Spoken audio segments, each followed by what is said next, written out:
உங்க மாமனார் வந்து எப்படிப்பட்ட ஒரு மனுஷனா இருக்காரு உங்களுக்கு ஒரு ஃபீலிங் வந்துருக்கும்ல, அந்த ஃபீலிங் என்ன, அந்த மொமெண்ட் என்ன? இவங்க எல்லாம் சொன்னாங்க, இவங்க சொல்கிற மாதிரி என் வாழ்க்கையில் நடந்துச்சு.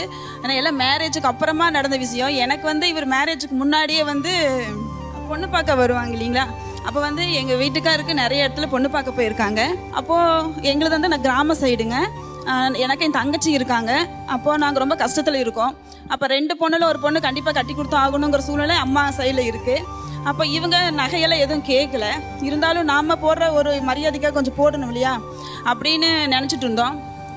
இவர் வந்து பார்த்தாரு, என்னையும் பார்த்தாரு, எங்கள் அப்பா அம்மா பார்த்தாங்க. பார்த்துட்டு நாங்கள் எங்கள் சூழ்நிலை, நாங்கள் இருக்கிற அந்த இதெல்லாம் பார்த்துட்டு என்னை கூப்பிட்டு தனியாக பேசினார். இப்போ இந்த மாதிரிப்பா நகை பற்றி பேசுவாங்க, என்னப்பா பண்ணுறது அப்படின்னு சொன்னேன். நகை பற்றி நான் கேட்டேம்மா, எங்கள் ஃபேமிலிக்கு வரப்போகிற நான் கேட்டேம்மா அப்படின்னு சொன்னாங்க. இருந்தாலும் அப்படின்னு அம்மாவும் யோசிச்சாங்க, நாங்களும் யோசித்தோம். அப்புறம் எனக்கு பிடிச்சிருக்கு அப்படின்னு சொல்லிட்டு அவர் ஒன்றே பதில் சொல்லவே இல்லைங்க, வீட்டுக்கு போயிட்டாங்க. அதுக்கப்புறம் இன்னொரு 10 நாள் கழிச்சு பார்த்தீங்கன்னா அவரே வந்து நகை வந்து என் கழுத்தில் போட்டு போயிட்டாருங்க. ஒரு 5 பவுனோ 10 பவுனோ இருக்கும், கல்யாணத்துக்கு முன்னாடியே வந்து போட்டுட்டு போயிட்டாரு. எனக்கு என் பேர் சொல்லி என்னை அவரை கூப்பிட்டதை விட சாமின்னு சொல்றது மட்டும்தான் அவர் இது வரைக்கும் என்னை கூப்பிட்டுருக்குறாருங்க.